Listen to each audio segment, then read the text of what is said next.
Hello, all you hardcores. We're joined by Anthony. How are you doing, Anthony? Great, Mr. Porky. How are you? I'm all right, mate. What you on with? Well, twice in a week. Goodness me. What a time to be a boxing fan, eh? Well, it's summer, isn't it, mate? It's absolute Oh, summer. What else? let's hope What else you been up to? not much. I'm as I said, I live normally in Mexico, so I'm preparing to go back there. And I'm obviously preparing for what I thought would be a very excellent weekend of boxing, only for the shenanigans to start. Well, I mean, one fighter's saying he's been poisoned, and now we've got John Coffey pulling out saying he's not very well. Yeah, in my opinion, he's probably been eating too much cornbread and he's put weight on. But we're not going to get to the bottom of it, are we, with this show, are we? No, we're not, and hopefully we're going to serve up a proper pork roast for all your subscribers here. Oh, right. Here's what I think. Oh, why? What we're being told isn't the truth. Yeah. That much I think is clear. I don't know if you saw the Bricktop interview on Box Nation. Yeah, I did. I've seen it. Yeah, I mean, Right. he's very vague in his answers when he bricked up. You know, Have, have you seen his shoulder rolls? He's doing more shoulder rolls than the Mayweathers and the dark glasses. he loves it when he bricked up, doesn't he? Absolutely loves it. I Uh, don't think he's losing in this. Pardon? I don't think he's losing in all these shenanigans. No, he's not bothered, is he really? But the main question is, why would Joseph Parker give up a chance of a title shot to go in a risky fight with Bacoli, unless he knows something we don't? I reckon you're absolutely right. I reckon he knows something that we don't, number one. I reckon he's been very well compensated for it as well, because Yeah, let's face it, Turkey's not doing this as a profit making venture. He's got unlimited money and he's basically throwing money at the problem. And he says, right, that's going to be there. Parker, I want you to do this, this, and this. Because for yeah, sure, he is being very well compensated for being put in this position. yeah. Well, of course he will be, won't he? He'll be like earning millions for this, won't he? Parker. Oh, that's for sure. Number one. Number two, I'm not sure where I heard it, Porky, but I believe that it's a two-fight deal. So it's a very good way for somebody like Bricktop to keep what he probably perceives as a dangerous heavyweight busy without letting him have a shot at the title.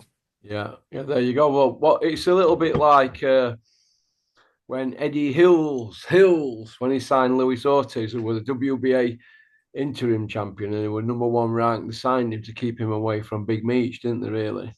Correct. And so I think I said to you in a message, we if we could keep digging and digging and digging and digging, when you get right to the bottom of it, it's a bit like follow the money. Whenever they look for a crime, they say follow the money and you'll find who's doing it.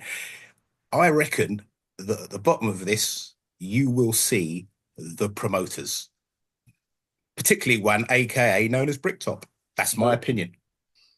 You've got to understand, right, that when I go on a tangent about stuff like this, that I speak from the heart and I also speak from having a little bit of knowledge about the game. And I said that Martin Bacoli, if he wants a title shot, he's going to force the issue, and he now it looks like he's going to be in a toughish fight, and he's not going to be in shape, is he really? And it's at last minute, and he had to fly from Congo to Ethiopia to Dubai to Saudi, so that's three flights in it to get there, and God knows how many hours, and then he's going to be fighting tomorrow. How can that be fair? He's already overweight.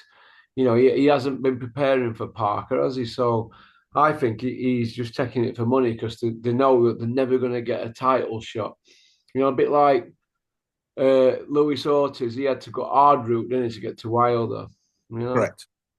Yeah, I would agree with you that it's done for money. Because let's think about it. I'll tell you what this reminds me of with Bacoli coming in at such late notice. yeah, Do you remember the 2001 fight with Lennox Lewis and Hazim Rahman yeah, I do, yeah, in South Africa?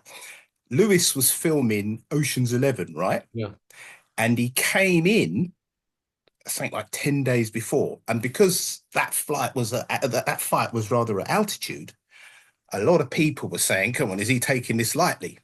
And mm, as you saw, he had a very poor performance. And after he had lost, he had an interview. I think somebody asked him, they said, if you were fighting Mike Tyson, would you have come in 10 days prior? And he said no. So my perception is this: the reason that boxers have camps is to make sure their preparation is spot on for the task at hand. And he's had nothing, you know? So my view is one, it's been done for the money because his team hasn't made any money for him. And number two, I reckon the reason they're also doing it is I reckon that, and as again, as I think I said earlier, I reckon there's a two-fight deal there. Yeah, well, we might be. Obviously, for McCauley to take that fight, is people who are looking after him and advising him, your Billy Nelsons of this world and that, they would have said, well, you want us to take that fight at last minute, what's in it for us? So they're obviously getting handsomely paid, and then there will be something else down the line if they win or lose, you know what I mean? Because they wouldn't be able to, he wouldn't surely be stupid enough to risk his ranking, for the because he's already at top of rankings, isn't he already? Or we were fighting a Jagba one he's supposed to be. Yes, as a final eliminator. So Again, Porky, I absolutely agree with you. This is the politics that we spoke about the last time, right? You know, and I know that plenty of money has been dished out to make sure this happens. And as you say, everybody in boxing are brasses, right? At the end of the day, if you throw enough money at the problem, you solve the problem. There isn't any kind of nobody looks at it as a matter of principle. They're mm. bought off.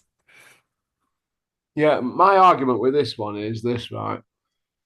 Is anybody asking any questions about Varda testing or something like that? Has something happened? Because why would John Coffey turn down millions when he's 48 hours away from earning millions and millions of pounds, and all the people around him? They're going to say to him, "No, you're all right." They're not going to be advising him to pull out when they're this close to all eating off the same plate, are they? Come on, not stupid, are we? Yeah. So, has he tested dirty? We're never going to get to know if he has tested dirty or not, because nobody will want to say anything, will they? Because all roads lead to Saudi and Bricktop, don't they? Tell you what, Porky, I think you've called it right. Again, I tell you why. Okay. I think that Dubois, John Coffey, is basically a puppet. He'll do what he's told to do. Right now, so he is just an instrument to move around. So, this Yeah. decision to pull him out would be his team's. One of the reasons why I make that assertion is when you listen to how his sister speaks compared to how he speaks, she is so articulate, clever, and has the clear ability to make business decisions in her favor. It's completely the opposite of her brother, which is, in my opinion, why her and her father has fallen out. So, what has happened here, in my opinion, is that his team has devised a strategy, and basically, John Coffey is going along with it. And my view and how we will know that, or we could get an insight into it, is I don't reckon we're going to see him for about a month or two because, as you well know, I believe he's on the spectrum, right? I've got experience in this. And so what Bricktop and his team are going to do is keep him away from the media in case he lets slip. So if we don't see him for a month or two, in my opinion, the fix is in. Well, you know what they'll do? They'll just give him a colouring book and some crayons and send him away for a couple of months, won't they? They're not going to let him near media, are they? Brazil or And wherever it is he goes. nobody's going to ask the questions, are they? Nobody can get near him for starters because they don't want him doing interviews because he's about as engaging as a turd on a Sunday roast, isn't he? Yeah. You know what I mean? And not only that, if you remember one of the face-offs, he actually had Bricktop right next to him, didn't he? The one Yeah, with yeah. was it with Addy Adapido? I can't Yeah, remember. well, they're not going to push it, are they? AD and all these Umar, IFL Umars and the Gads and but we've got Jug ears coming out saying this is a better fight. Well, how can it be? McCauley will be £300 minimum, bare minimum, won't he? Right. I agree Fat with as a that. pig, Michelin man, right? He'll be fat Yep. as a pig. He's had all them. He's had 3 flights to get there from a different continent, right? Yep. Uh, and how can he adjust and all that? And he hadn't been training for Parker as he's like late substitute. But Billy Nelson's been shooting his mouth off about Bacoli being this and being that. He's a roadman killer and that. But who's his best winner? Yoka, a novice as a pro. Yep. Takam, an old man. Yep. And Jared Anderson, really, jury were out on him, weren't they? A young kid coming through. So he got Anderson at right time. So, and what is that good, Anderson?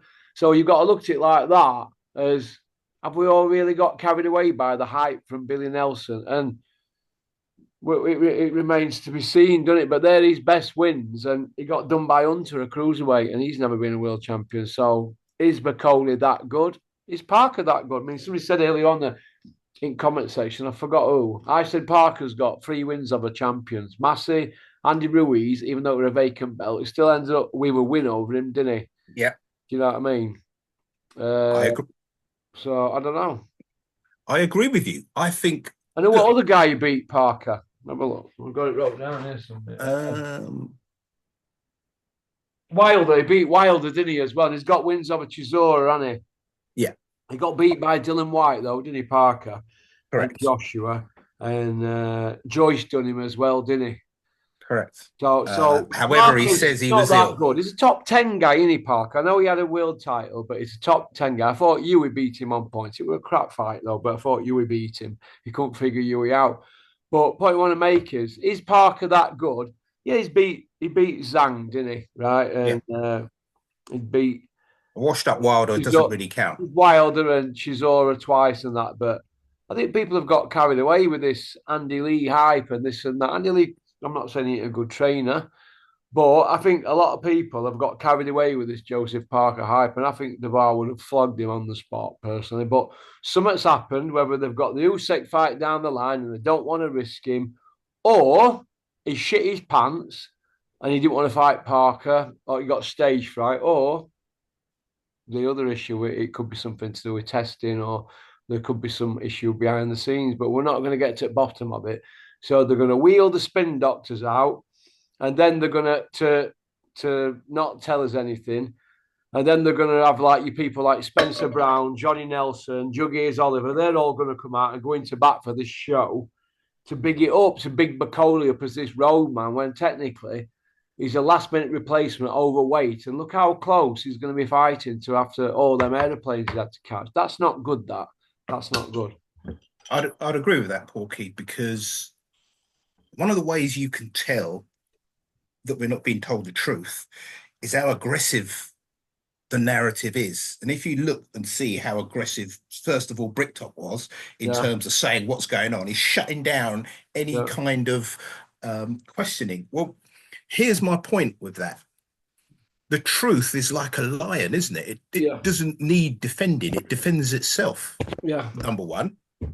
And number two, you're quite right with Baconi. No matter how good he is, if I go back to my Lennox Lewis example, right? He's going to have what 9 to 10 hours on a plane, correct? yeah. Well, yeah. And his 3 planes he's had to catch, hasn't he? Congo to Ethiopia, Ethiopia to Dubai, and Dubai to where they're Saudi, fighting at Saudi. Yeah, so he's right? got And 3 planes, on the guy at last on Wednesday night, was it? yeah, and So, the coming in problem that Wednesday. we've got with that is that when humans fly on a plane, it's a pressurized container. It Yeah, has an effect on your body. And yeah, the bigger you are, right? Funny enough, the more effect it has, because obviously on big flights like sort of, going off to Australia and places like that, they suggest you walk around and everything else to prevent, the thrombosis in your legs and everything else. Now, I don't care what anyone says. With boxing, if you've cut corners, you're going to be found out under the lights. I think it was Joe Fraser that says they say that champions are forged in under the lights. No, they're not. Champions are forged long before they get under the lights. They're just exposed as champions under the lights because it reflects the work that they've done. yeah, And in my opinion, in a high level heavyweight fight, having 9, 10 hours on a pressurized tin container flying at 36,000 feet and then fighting what less than 48 hours later is not the ideal preparation. Now, everybody knows that. So my view is that in order to get the greedy people to take it, you got to compensate them. And in my opinion, he did the Godfather act, isn't it, old Turkey? He's made them an offer they can't refuse. That's Well, why this is happening. they're all going to do as he say. What he said. What he says goes now. Bricktop's just an agent for Turkey now, and Eddie Hills is an agent for Bricktop. That's the pecking order now. I think Spencer Brown's even further up pecking order than Eddie Hills. But do you think it's still pay per view now that the bar and the heavyweight titles not on the show? Do you think it's still a pay per view card? I would say yes, it I is. would, yeah. I However, would, it's diminished yeah. because it hasn't got the heavyweight It's still a great title good fight. card now, whereas before it was out of this world, wasn't it? Correct. I'd agree with that. But again, Porky, I'm your age. I remember the days of when you had Ben McClellan on free on TV. I remember telling you I went to ITV, that. I watched it in Nick. Ah, Porky, I was ringside at that fight. I Mm. couldn't believe it. And at the time, I'd worked in the city as a broker, so I'd make big bets on ringside. And I'll tell you a little story.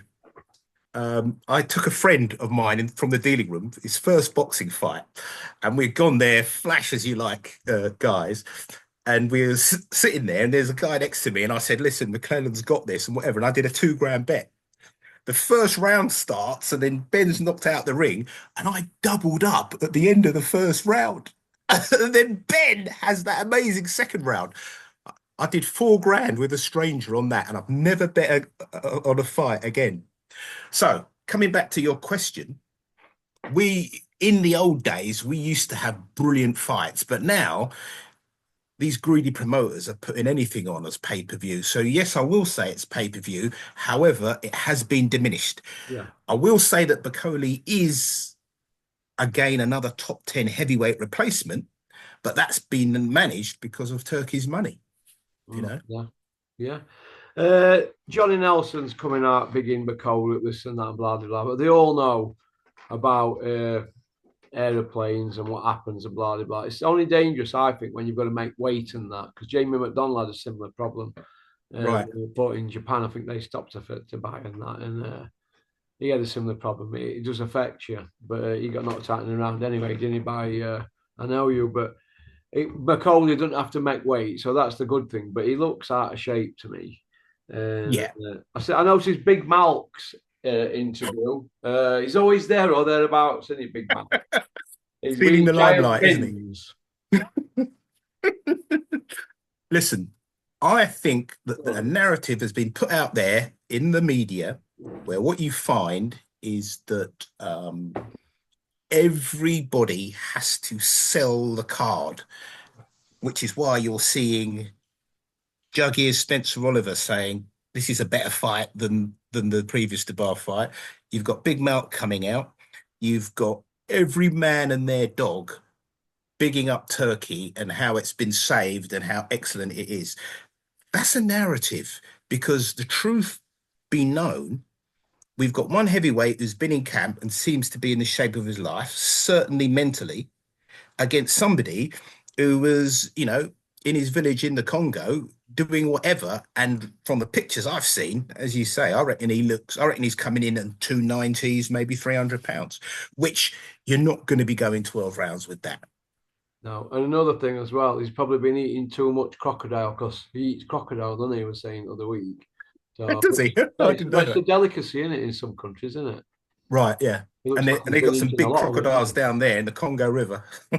No, he'll probably go out and skin him. He's big enough, isn't Yeah. he? You know, Yeah, it leaves a bad taste in my mouth, but the show's still fantastic in it. You've got Bivol Better Beef. That's the one for like us liking it, us correct. purists in it. And I'm you've got looking. Go on. Sorry. no, I'm Bumped saying into you. it's a fight for purists that one, isn't it? But they cancelled each Correct. other out the first time, didn't they? Yeah. I was in raptures when I saw the Bitervia Bivol #1. I was sitting there and people going, "Oh," I said, "Look at the difference in styles. Look at the skills." That was two grandmasters of chess going against each other, right? I had Biterviev winning that fight, and I'm looking forward to it again because we're starved of having the top boys at the height of their powers in the ring against each other. And that is what you call good matchmaking because they're both different but equal.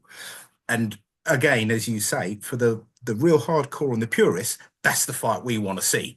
Yeah. But heavyweights create knockouts. And so one of the reasons what makes the card a bit special is that we got, Daniel Dubois got thunder in both fists, so we'd like to see him, right? In fairness, Bacoli has, but is he fit? You know, and that's why we like heavyweights. We like heavyweights because there's a level of unconsciousness that comes with their fights. My argument with this is right that they're all beginning Bacolip and all that and saying Eddie and Frank don't want it and that. Well, if they didn't want it, Bacolip wouldn't have even got the nod, would he Correct. really? Do you know what I mean? But Correct. nobody's mentioning about except Talksport. Is that I think that's why Bricktop's had a go at him, because Talksport have mentioned about the flights and Bacola being out of shape and all that kind of thing, haven't they? But then you've got Jug here saying it's a better fight than Parker Dubai. How can it be? How can it No, be? How? it's I don't, not. I don't know where he's coming from with that Jug ears. It's not a better fight because Oh, in order to have a better fight, you need both protagonists at their best, and yeah. clearly one isn't at their He best. looked all right on Wednesday though, didn't he? At that public workout, Dubai, didn't he? I tell you what, Porky, he looked razor sharp there. I looked at that and I could hear, and you could just see, the way he's gliding, his footwork, he's getting a little bit of a sweat out. I couldn't see anything wrong with him, right? The truth is, because he's human, he may well have an issue, right? I'm not buying it. I'm like you. And I'll tell you why I'm not buying it. Because if you keep digging, we are going to find some kind of boxing politics at the bottom of this. Because, in my opinion, I think I said it on the first time I came on about 2 weeks ago, that Bacoli as a boxer fighter, Ben Shalom's fighter, Frank Warren, aka Bricktop, wouldn't want him anywhere near the heavyweight championship, right? Because he doesn't want Adrian Mole to get in on mix, right? This deal here keeps him busy, but away from the titles. What a coincidence! That's all I'm saying. What a coincidence! Yeah, it's crazy, isn't it? But if he goes for Usyk, Bricktop's gonna. Well, if he goes for Usyk, I think he loses. But Bricktop's obsessed by getting all the control of the belts, isn't he? Really, he wants all Correct. them belts right now. He's gonna Because he's got throw. vendettas, isn't he? He's Yeah, got well, vendettas to settle. they don't want. Do you think the establishment want Usyk as the main guy in the heavyweight division? Because they don't want that. They want Dubois because he's younger. Then they want Moses Atome. Right. They want Correct. Usyk gone, so they're going to keep throwing people at him. I mean, he's already done Joyce, Yep. WBSS, and he's done Bellew, he's done Chisora, he's done Fury twice, he's done Dubois, he's done Joshua twice. Right. He's just ran through the lot All the of British heavyweights. he's just turned them all on their heads, right? And you telling me they're just going to let him ride off into the sunset? Now they're going to keep going and dangling money till they can get him done in, Getting beat. or he might end up getting jobbed. Do you know what I mean? Correct. I can see something happening because they're getting a bit bored of this dominance now from Usyk, aren't they? You can see. Yeah, he's the wrong guy for them. And so, in my opinion, from what I could see, and I'd say this is directed at Bricktop, is that he's desperately trying to have another go at him somehow to either get him beat or Yeah, get him jobbed on the cards. And in my opinion, what they want to do is put Dubois, John Coffey, back in there with him and give him the same instructions, right, as before. You know, just pull up your punches slightly higher so it's debatable whether we're hitting him in the balls or not. That's my view on it. Um, if that happened, Porky, I tell you what I think. I reckon that Usyk is just a bad style for Dubois. And the reason I say that is because I've said to you before, he demonstrates characteristics of being on the spectrum, right? He's not Rain Man, but he's on the spectrum. What you tend to find with those guys is that emotion sort of goes out the window. You could give them instructions and they could follow it robotically. Now, the problem that you have with that is when you're fighting a guy like Usyk, he's going to change, and then change again. That is why Dubois quit. The reason he quit is he just didn't know what to do to work that guy out. And Yeah. that is his kryptonite. He ran. I don't think he quit because he He was wasn't on hurt. He being just tough. didn't know what to I think do. he just ran out of ideas, and I think that's what Usyk does. I think he mesmerizes them with movement, and I think they've run out of ideas because he's got an answer for everything. Fury didn't have an answer to him. He couldn't deal with him. Fury had a good go, 4, 5, and 6, but he gave it his best and put some really powerful body shots in on Usyk. But Yep. and Usyk, that were in the first fight, obviously, but Usyk just he bites down on his gum shield and comes through it, doesn't he? He's got everything that you need as a fighter, really, and he can adapt. Yep. He's tough. He's got that inner steel, steeliness inside him, and plus he conducts himself like a proper champion, in my opinion. You'd be proud to have him take your daughter out, wouldn't you, Usyk? He's a proper man's Correct. man, isn't he? Here's the funny thing, which I'm sure you know. Usyk is born that same day as the great Muhammad Ali. He has the exact same dimensions, 6'3", and what is it, a Same weight. 78-inch reach, right? They say Stardust passes through, but it's a hell of a coincidence, isn't it? And the thing I would say is that if I saw Bacoli, if let's say we had Bacoli versus Usyk this year, I'll pick Usyk, and I would say that I reckon the fight will be very similar to the Fury one fight. And the reason I Okay. say that, yeah, the reason I say that is that Usyk always has the ability to neutralize their best option. A bit like Ali did with Foreman. Everybody back in the day was picking Foreman by murder, Yeah. right? And Ali has said, well, there's a real simple way of doing this. I'm going to get into his head and I'm going to make him blow his load. And then I'm going to start talking to him saying, are you tired? Oh, well, have a few of these, which is exactly what he did. Yeah. If he met fire with fire, he was going to lose that. And that's what I reckon that Usyk has. He has that ability because a lot of people saying, "Oh, Dubois can do it now." Usyk himself said Dubois hasn't changed. He knows that Dubois, in my opinion, has just got one gear. He's got a beautiful jab, but Usyk's going to take that away from him, and he follows it up with his right hand. Right? If he takes the jab away from him, how's he setting up his right hand?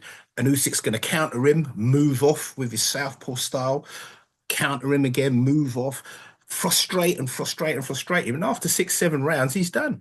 Yeah. Yeah, I see where you're coming from with that. Yeah, I do. I don't see anybody from this era beating Usyk. But I think he should retire now because he's been undisputed. He's done everything. He's completed undisputed in cruiserweight and heavyweight division. I think he's undefeated. He's millionaire, multi-millionaire. He's got a beautiful wife. He's got a family. European World Olympic gold. 335 and 15 as an amateur. I mean, the guy's mesmerised. He rematched 11 of the 15. The guy is superhuman and he needs to gun out while he can. He's done all that in what, in 20 something fights, 23 fights or something? Is it Yeah. something like that? Top draw. He's absolutely top Absolute draw. And class act. again, Porky, I'm not here to gas you up. I agree with you. I'll tell you why I agree with you. You're in a dirty business where they're going to job you on the cards or they're going to get you beat somehow. Yeah, And what I want him to do is walk off at the top because he's got nothing more to prove. He is the best of this era, yeah, bar none. And I'd love to see him just walk off and say, thank you very much. Because, they're crabs in a bucket, isn't it? They keep pulling you down and giving you more and more. Look yeah. at the great Muhammad Ali. Look what Don King did to him. Oh, jobbed him out You in a know? million quid, didn't he? Oh, it's oh, oh, oh, oh. I told you actually that I met Ali, didn't I, when I was in Guyana where my parents were born. And Yeah, I remember seeing him I tell you what it was. It was 1979. And I'll tell you why I know that. One, we had Maggie Thatcher, which I'm sure you're aware about, had just come into power. And two, there was in the country where my parents are from, Guyana, there was, I'm sure you remember it, a big mass suicide from a guy called Jim Jones in the year before, 1978. Is yeah, that 900 Americans drank the Kool-Aid in the jungle in Guyana. Anyway, the bottom line is that he was visiting the country and he came down in Georgetown in a helicopter. And I don't know how my parents were able to know about it because the word had got round. And he came out of the helicopter. I remember looking up at him, and a big, tall mountain of a man. And he shook hands, and I said to him, "Oh, I love boxing, and I want to be like you, and everything else." And the thing is that obviously that was right to the end of his career. It was before the Holmes fight that would have been because he fought Holmes in 80, Yeah, correct? Yeah. 1980 October. So the people around boxing don't respect greatness. If it doesn't suit them, they'll ruin it.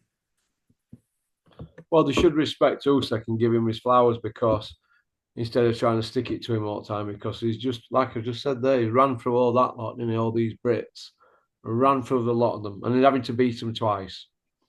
Yeah. And one of the reasons why I think, Porky, that there's the fix is in is Daniel Dubois went and stormed the ring after he had beaten Fury in the second time. Now, given what we said about Dubois in this conversation, is he going to do that off his own volition? I don't think so. He was given an instruction, and like a good Manchurian candidate, he went up there and stuck it on Usyk right when he's talking about his kids. And that tells you not what Dubois wants, but what Dubois' handlers want. And what their handlers want is him in the ring with Usyk again because they're going to try and old man him, aren't they? They never give Usyk his flowers. Every time he wins, he never gets his moment in ring. There's always a problem if it's Fury or Joshua or Dubois. Only Tony Bellew gave him his moment, really, and Correct. nobody else has really given. And I tip my hat off to Tony Bellew. I know I give him a lot of stick, but well, He did. he couldn't really do anything else after he got put on button moon, could he? But Oh, Tony mate. Bellew gave him his flowers, didn't he? Yeah. And did you see how that was set up beautifully? Oh, goodness. That was an art form setting up that KO. And with all due respect to Bellew, he did give him his flowers. Listen, on that same point, Porky, remember when Chisora's just beaten this Otto Wallin character? Look how much time he was given in the ring to wallow in the victory and say who he wanted, and he brought out all those pictures. Usyk's never been given that. They're even allowing, you know, Dubois to come in and take the mic. You telling me they couldn't say to Dubois, listen, 2 minutes we'll give you, let this guy speak because he's the man. They didn't do that. I know. I know, mate. Well, listen, I'm going to get off because I've got something on. But listen, thanks for coming on, Anthony. It's great to have you on. And as soon as I get all the camera, and I'm going to get you on commission up front. She sent me a picture, didn't you? Yeah, it's good to get you Get some you on Bob off content. front. Yes, it's good to get you some content for your subscribers because you said on the I think the last one you put out, you said that everybody was your inbox was full. That tells you, Porky, and I know what you've been saying in the background. You're needed, and the reason you're needed is you're asking the right Not questions. full of compliments, my email box. I can assure you of that. I'm sure, but that's because you're asking the right questions. The truth isn't afraid of anything. Yeah, Good yeah. man, and it's a pleasure to be on, and I was glad I was able to do it on such short notice, my man. You have a great weekend. I'm sure we'll be back probably I'll next speak. week to have a debrief of the fight week. Yeah, But well, we're being what's the word? We're being gaslit as to what's really going on. okay. All right, Anthony, you take God care. bless you, my man. Cheers, Thank you very mate. much. No Everybody problem. support Porky. Come on, Cheers, mate. he's doing a Bye. good job. Bye. Bye bye. All right, thanks for liking and subscribing and leaving a comment. I'm off to pour a large one now, and then I'm off out. Get me touch right. Well, peace out, Max. I hope you're well. But don't keep texting me, Max. I've told you, don't text me until you're a super middleweight. Come on, peace out.